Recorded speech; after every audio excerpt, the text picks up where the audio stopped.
I thought I was doing everything right. I ate fairly well, didn't smoke, and saw my doctor regularly. But when my blood pressure crept up and my doctor mentioned the words heart risk, something changed in me. I wanted to know, is there anything simple I can do, even now in my 60s, to protect my heart? What I discovered wasn't some expensive supplement or strict diet. It was one small, powerful habit, something so simple, it almost seemed too easy. But that one habit, it may have saved my life. Asterisk the wake-up call I didn't see coming. I never really thought about my heart. I mean, sure, I knew it was important. I knew it pumped blood, kept me alive, beat steadily in my chest. But beyond that, I didn't give it much attention.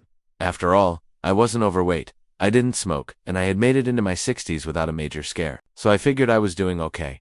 Looking back now, I can see how dangerous that mindset was. Because the truth is, heart disease doesn't always announce itself with a bang. Sometimes, it creeps up quietly, silently weakening your most vital organ while you go about your day, unaware. That's what happened to me. It started with a regular checkup. It was just a routine appointment, nothing serious. I went in expecting the usual, blood pressure, cholesterol check, small talk about the weather. But that day, my doctor's tone shifted. He glanced at my chart, then looked me in the eye. Your numbers are climbing, he said gently. Your blood pressure is elevated, and your LDL cholesterol is too high. We need to keep an eye on this. I blinked me. High blood pressure. It didn't feel real. I wasn't in pain. I didn't feel sick. But that's exactly the trap. You don't always feel it when your heart is in danger. I left the clinic that day with a knot in my stomach. He hadn't used the word disease, but the meaning was clear. If I didn't make changes, and soon, I was headed in that direction. The signs I had been ignoring that evening. I sat quietly at my kitchen table, replaying the conversation in my head. And then something strange happened. My memory started pulling up little signs I had brushed off over the past year. Getting winded after walking up a single flight of stairs. Waking up with a heavy chest, feeling lightheaded after standing too quickly, an odd tightness in my neck and shoulders. That occasional flutter in my heartbeat I kept dismissing as just anxiety. I had chalked all these things up to just getting older. But were they warning signs? Had my heart been whispering all along? That's when it hit me. I had been ignoring the most important voice in my life, my own body. A lifetime of small habits add up. I started thinking back through the years, all the little habits I had let slip. I wasn't terrible. I wasn't eating fast food every day or drinking soda by the gallon, but I had grown complacent, skipping walks when the weather wasn't perfect, reaching for salty snacks when I was bored, falling asleep in front of the TV instead of stretching, or unwinding, eating more out of convenience than consciousness, letting stress stew silently in my chest without an outlet. It wasn't one big mistake. It was 1,000 small ones, and over time, they had slowly nudged me toward a future I didn't want. One with medications, hospital visits, and the looming threat of a heart attack. I needed to take control, but I didn't want a drastic overhaul. I wanted something sustainable, gentle, doable, something that would work with my life, not against it. The search for a real, simple solution. I did what most people do these days. I turned to Google. I searched everything: how to lower blood pressure naturally, best habits for heart health after 60, what causes heart disease in seniors. I watched videos, read articles, even bought a book or two. That there were plenty of suggestions. Cut carbs, do cardio, go vegan, take supplements. But they all felt overwhelming, like I had to become a completely different person overnight. Then, one article caught my eye. It was titled, The Power of Walking, How 20 Minutes a Day Can Transform Senior Heart Health. Walking? Could it really be that simple? Discovering the habit that changed everything? I read the article carefully. Then I read it again. It cited studies from Harvard and the American Heart Association. It said that just 20 to 30 minutes of walking a day could lower blood pressure, reduce cholesterol, strengthen the heart muscle, improve circulation, decrease stress and anxiety, reduce risk of heart disease by up to 30% in seniors. It sounded too good to be true. But what did I have to lose? The next morning, I put on my old sneakers, grabbed a light jacket, and walked out the front door. That walk lasted 12 minutes. I came home huffing a little, my knees a bit sore, but my spirit, lighter, hopeful, empowered. That was the beginning of everything. A commitment to my heart. I made a promise to myself that day. Just walk. Every day, rain or shine. I didn't care how far. I didn't care how fast. I just wanted to move. For my heart. In the weeks that followed, something amazing began to happen. My chest felt less tight. I slept deeper at night. My thoughts became clearer. My stress began to melt away with each step, and the fear I had been carrying that I was too far gone began to fade. By the time I went back for my next checkup, my doctor smiled. My blood pressure had dropped by 15 points. My cholesterol numbers were moving in the right direction. He asked what I'd done differently. I smiled and said, I started walking. The power of a simple shift. What I want to share with you in this video, not a miracle, not a magic fix. Just one powerful habit, one you can start today, no matter your age, weight, or health history. Because here's the truth. It's never too late to change your future, one step at a time. Coming up next. In the next section, I'll reveal the surprising science behind this one habit, how walking daily can literally rewire your body for better heart health, and why it works better for seniors than high-intensity workouts. The surprising habit that changed everything. If you had told me a year ago that walking would become one of the most powerful health tools in my life, I probably would have smiled politely and gone back to reading my newspaper. I had always thought walking was just walking, something you did when you had to get somewhere, something doctors recommended in passing. I didn't see it as powerful or transformative, but that changed the day I made a quiet promise to myself. Just 20 minutes. Every day, no excuses. What started as a simple stroll around the block became a ritual, and that ritual became a lifeline. Why walking works, especially for seniors. As I dove deeper into this new habit, I wanted to understand why it was helping so much. I started reading articles, listening to podcasts, and even asking my doctor questions. Here's what I learned. Walking isn't just walking. It's a full-body, limb-packed, cardiovascular exercise, and one of the safest and most effective ways to protect the heart, especially for people over 60. When you walk regularly, your heart rate gently increases, strengthening the heart muscle. Without strain, blood flow improves, helping your body clear out excess cholesterol and toxins. Blood pressure drops naturally as arteries become more flexible and responsive.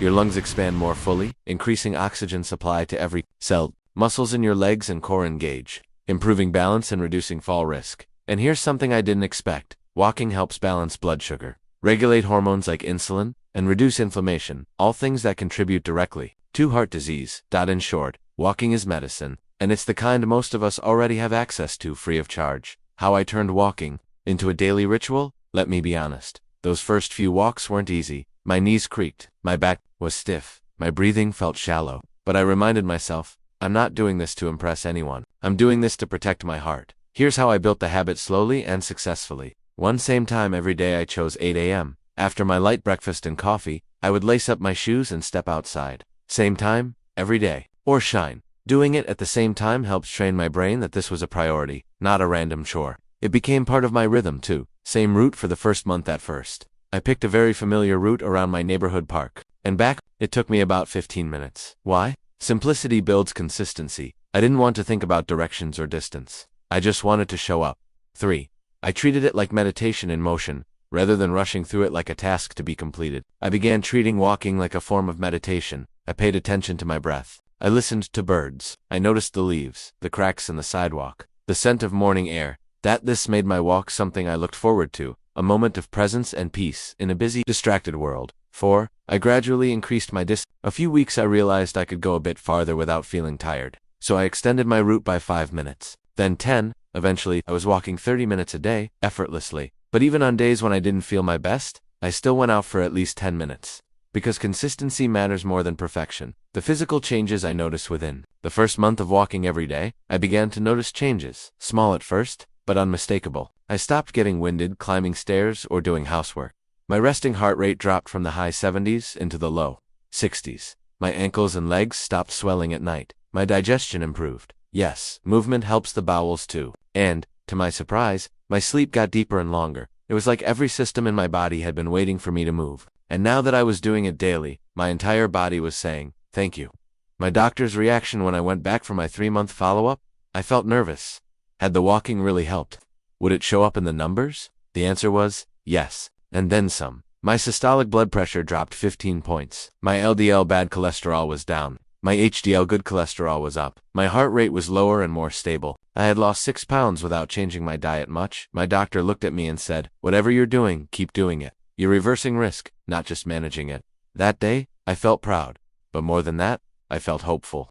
I wasn't just avoiding disease. I was building resilience. Unexpected mental and emotional benefits. Something else happened along the way. Something I didn't plan for. My walks became a sanctuary for my mind. They gave me clarity, quiet, and space to reflect. On those walks, I forgave people. I dreamed new dreams. I remembered who I was beneath all the noise and distractions of life. Walking didn't just heal my body, it healed my spirit. And that, I believe, is part of what protects the heart as well. Because stress, grief, and loneliness are all risk factors for heart disease. 2. What you need to start. If you're watching this and wondering how to begin, let me tell you, it's simpler than you think. You don't need a treadmill. You don't need perfect weather. You don't need to walk fast. You just need to begin. Here's all you really need. A pair of comfortable shoes, a safe, familiar route, a routine time of day, and the willingness to show up, even when you don't Feel like it start with 10 minutes. Then 15. Let it grow naturally. The hardest part is not the walking. It's believing that something so small can make such a big difference. But it can. It did for me. Final thoughts on this habit? There's a reason doctors, scientists, and longevity experts keep returning to walking as the cornerstone of senior health. It's loom-packed, it's accessible, and it's powerful. For me, walking was the surprising habit that became a lifestyle. It lowered my risk of heart disease. It gave me back my energy. It helped me reclaim my independence and joy. So if you're looking for a way to protect your heart naturally, start here. Start now. Just walk. Coming up next. In the next section, I'll dive into how I paired movement with heart-healthy eating, making small changes to my meals that worked with my walking routine to improve my results, all without giving up my favorite foods. Why movement was the missing key before I made walking a part of my daily life. I thought I was doing enough. I'd get up, move around the house, run errands once or twice a week, and maybe go out to the garden when the weather was nice. That seemed like a decent amount of movement for someone in their 60s. But once I began walking daily, intentionally, with purpose, I realized something important. I had been underestimating how inactive my life had become. What I saw as normal aging was, in many ways, the result of slowing down too much. And that slowing down was affecting everything. My circulation, my strength, my energy, and most of all, my heart.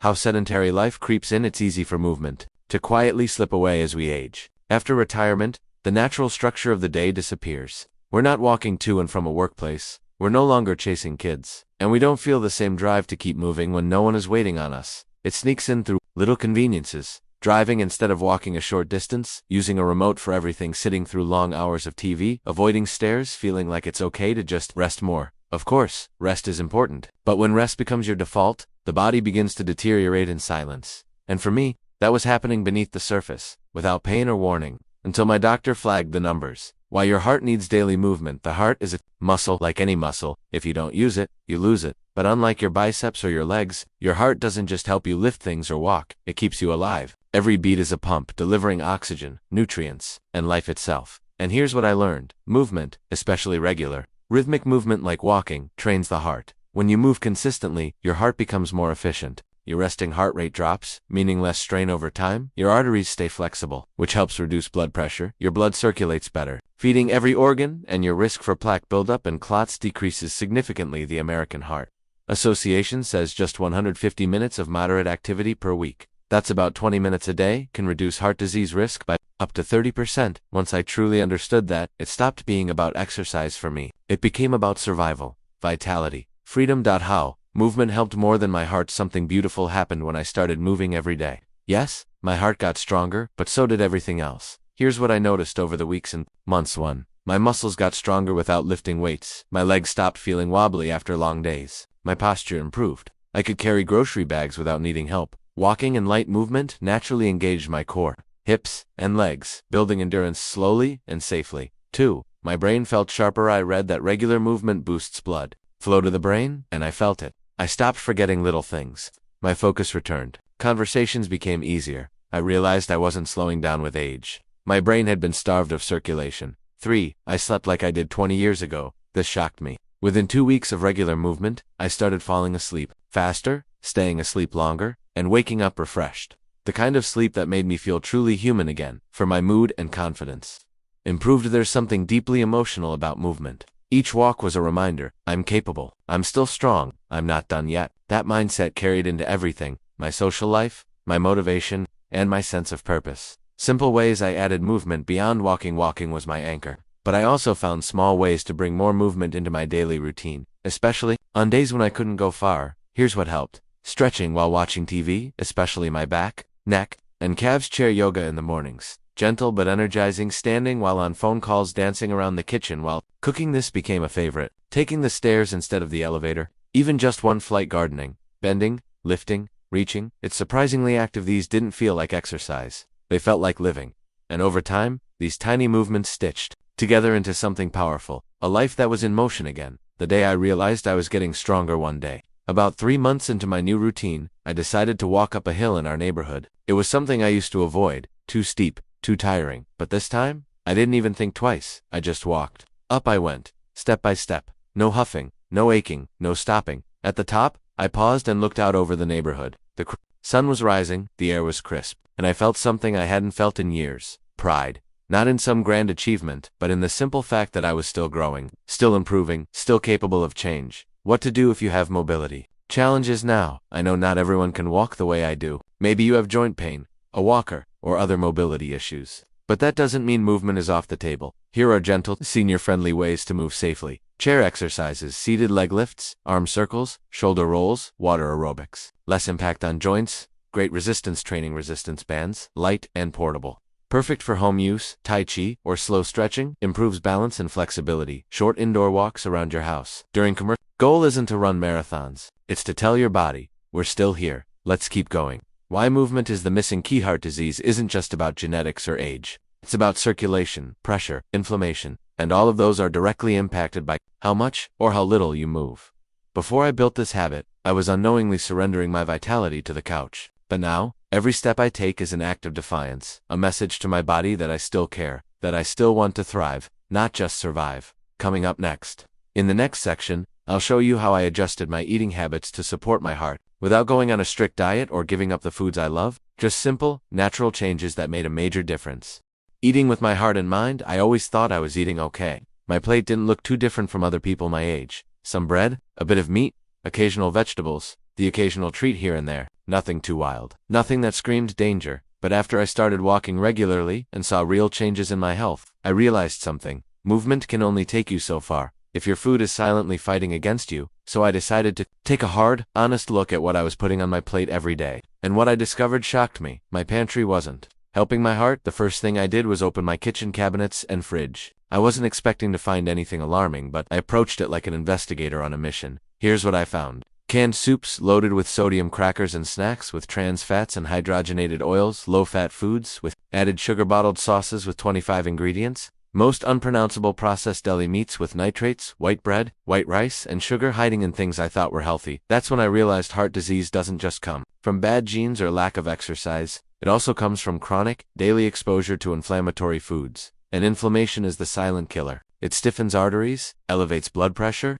and contributes to cholesterol build-up. So I made a decision. If I could walk 30 minutes a day, I could also learn to eat with my heart in mind. I didn't go on a diet, I made a shift. Something important I want you to know. I didn't give up all the foods I love. I didn't follow a strict heart disease diet. I didn't count calories, and I didn't punish myself. Instead, I focused on one question. Is this food helping my heart, or hurting it? That question became my compass. It helped me make better choices, not perfect ones, but better, and that made all the difference. The heart-healthy food rules I live by now. After weeks of research, reading, and experimenting, I narrowed my new food lifestyle down to a few core principles. 1. Eat more real, whole foods, fewer packages. If it grows, swims, runs, or falls from a tree, it's probably good. If it has more than 5 ingredients on the label, especially ones I can't pronounce, I pause. I now eat fresh vegetables daily, especially greens. Sweet potatoes, tomatoes, carrots, fresh fruits, berries, apples, oranges, and bananas. Whole grains like oats, quinoa, and brown rice, beans and lentils, which are surprisingly heart-friendly. Olive oil instead of vegetable or canola oil, nuts, walnuts, almonds and seeds, chia, flax too. Make omega-3 South a priority. Omega-3 fatty acids are anti-inflammatory and great for the heart. So I now eat fatty fish twice a week, like salmon or sardines, walnuts, or flax seeds sprinkled into my oatmeal, a spoon of chia seeds soaked in water, or smoothie sif. I skip fish for a week. I take a small, doctor-approved omega-3 supplement. 3. Watch the salt but don't fear flavor. At first I thought heart-healthy eating meant bland food, but that's just not true. I just needed to swap salt for spices. I use garlic, turmeric, basil, oregano, rosemary, lemon juice, and vinegar, chili flakes, ginger, and even cinnamon in savory dishes and instead of heavy sauces. I now make homemade dressings with olive oil, lemon, mustard, and herbs. It tastes amazing, and I feel lighter after every meal. 4. Cut sugar slowly, but intentionally. I had a bit of a sweet tooth. A cookie here, a slice of cake there. It added up. I didn't go cold turkey, but I made swaps. Fruit instead of dessert after meals, dark chocolate, 80% or more, instead of milk chocolate. Dates or bananas in oatmeal, instead of brown sugar. Herbal teas in the evening, instead of sugary drinks. And, when I do indulge in something sweet, I enjoy it fully. No guilt, no shame, just moderation. 5. Eat color. Lots of it. A colorful plate usually means more phytonutrients and antioxidants, both vital for reducing inflammation and protecting the heart. Now, I aim for at least 3 colors per meal. Green spinach, red peppers, orange sweet potatoes, purple cabbage. My meals look like little rainbows. It's not just beautiful, it's healing. What I eat in a typical day nowhere. A quick rundown of what a normal day of eating looks like for me, and trust me, it's satisfying. Breakfast, oatmeal with chia seeds, walnuts, banana slices, and cinnamon herbal tea or a glass of water with lemon. Lunch, grilled salmon or chickpea salad, mixed greens with olive oil and lemon. A slice of whole grain bread or quinoa on the side. Snack, apple slices with almond butter or a handful of unsalted nuts. Dinner, lentil stew with carrots, tomatoes, and spinach. Brown rice or roasted sweet potato, steamed broccoli or cauliflower evany. Chamomile tea, sometimes a square of dark chocolate. Time, not hungry. I'm not deprived, I'm not on a diet, I'm just eating in a way that supports my heart, fuels my energy, and helps me sleep better. How these changes affected my health within weeks of eating this way consistently. I began to notice big shifts. My blood pressure dropped even more. No medication yet, just lifestyle. My cholesterol numbers improved. HDL up, LDL down. My digestion got smoother, less bloating and discomfort. I lost 8 more pounds without even trying. My energy remained steady all day long, and most importantly, I felt in control. Not a victim of age, not powerless against disease. In control with every bite. You don't have to be perfect, just present here. That's what I want you to know. You don't have to overhaul your life in one day. Start small. Swap white bread for whole grain. Add greens to one meal a day. Switch one processed snack for a piece of fruit. Your heart doesn't need perfection. It needs consistency and care. I still enjoy the occasional dessert. I still eat out sometimes. But now, I know how to balance joy and nourishment, and that knowledge, it's powerful. Coming up next. In the final section, I'll share something few people talk about when it comes to heart health, the emotional and mental side of recovery, how stress, grief, and disconnection silently strain the heart, and what I did to heal not just my body, but my peace of mind. Peace of mind? Peace of heart? I never expected that managing my heart health would lead me to my emotions. When I started walking every day and eating better, the physical changes were clear. My blood pressure dropped, my energy came back. My doctor was impressed, but there was something deeper, more subtle, happening inside me. It began on one of those early morning walks, the kind where the world is still quiet, and it's just you, your thoughts, and the rhythm of your breath. I suddenly realized something. I had been holding on to years of stress, worry, and unspoken fears, and the more I moved, the more I breathed, the more I opened up space inside myself, the more my heart began to heal emotionally, not just physically. Hidden link between emotions and heart health. Most people talk about blood pressure, cholesterol, and diet when it comes to heart disease. But we don't talk enough about loneliness, stress, and grief, especially as we get older. I had experienced all three. I had retired and suddenly lost a sense of purpose. I lost a close friend unexpectedly, and the grief hit me harder than I imagined. I worried constantly about my grown kids, my finances, my health, and honestly, there were days I felt invisible, like the world had moved on without me. I didn't tell anyone that. I just carried it quietly. But I've since learned that the heart isn't just a pump, it's also a mirror for our emotional life. Stress isn't just mental, it's physical. Chronic stress releases hormones like cortisol and adrenaline, which increase blood pressure, raise blood sugar, constrict blood vessels, and over time, wear down your heart. Think about that. Just worrying too much can literally damage your heart. When I began making space for stillness during my walks, during meals, even in the quiet of the evening, I started to feel a shift. I felt my chest loosen, my breathing slowed, my thoughts softened, and I realized I hadn't just needed healthier habits, I needed inner peace. How I began healing emotionally. Didn't see a therapist, I didn't take any medication, but I did a few small, simple things that helped me reconnect to a calmness I didn't know I had lost. Here's what worked for me.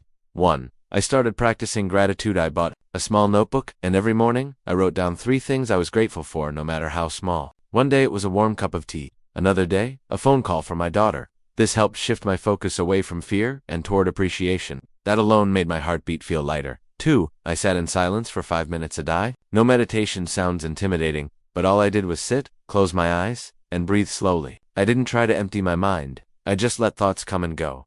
This one practice taught me how to pause, something I had forgotten how to do in this always-on world. And when I paused, I heard my own voice again. 3. I reconnected with old friends. One afternoon, I pulled out my old address book and called a friend I hadn't spoken to in years. We laughed, shared memories, and promised to talk again soon. That one phone call lifted a weight off my chest. I didn't realize how lonely I'd been until I reached out. So I kept going. Weekly phone calls, coffee meets, even short walks together. Connection is medicine, for the heart and for the soul. 4. I spend more time in nature. Something about the outdoors, the fresh air, the trees, the sky that grounds you. I made it a habit to spend at least 15 minutes outside each day. Even if it was just sitting on a bench, nature reminded me that life is cyclical, that everything has its seasons, and that I was still very much in mine. 5. I fed my mind with positivity, instead of watching endless news or negative stories. I started listening to inspiring audiobooks while walking or playing soft instrumental music in the evenings.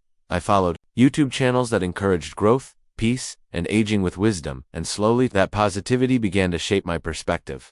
How peace helped my heart. You might think all this is too soft to matter, but let me tell you what my next doctor visit showed. My resting heart rate had improved even more, my blood pressure was lower than it had been in years, my sleep was deeper, and my energy lasted all day. I looked and felt young. I told my doctor I hadn't made any drastic changes since the last visit, just more peace and more joy. He smiled and said, "That's medicine too. Letting go of guilt, fear, and regret. I've spent too many years feeling guilty about what I didn't do sooner, about mistakes I made, about not being perfect. But healing your heart also means healing your relationship with yourself. So, I forgave myself. I forgave myself for not knowing better, for letting stress run my life, for waiting too long to make changes, because now, I do know better, and I'm choosing differently. Every single day, my new definition of health for me. Being healthy isn't just about numbers on a chart. It's about feeling free, confident, energized, connected, calm. It's about waking up and knowing that I'm taking care of myself inside and out. That's what this journey has given me. A stronger heart, a clearer mind, a deeper sense of peace, and a life that feels full of purpose. Again, final thoughts. You still have time if you're watching this and wondering, is it too late for me? Let me tell you from my heart, it is never too late, not to move, not to eat better, not to find peace, not to reconnect, not to live. This journey started with one simple habit, daily walking, but it opened the door to a completely new chapter in my life. I feel younger now, at 67 than I did at 57, and it's not magic. It's just consistent, gentle change fueled by self-love and daily effort. Thank you for joining me, for watching my journey. I hope it encourages you to begin wherever you are, however you can. One step, one meal, one breath at a time. Your heart is listening, your body is capable, and your story isn't over.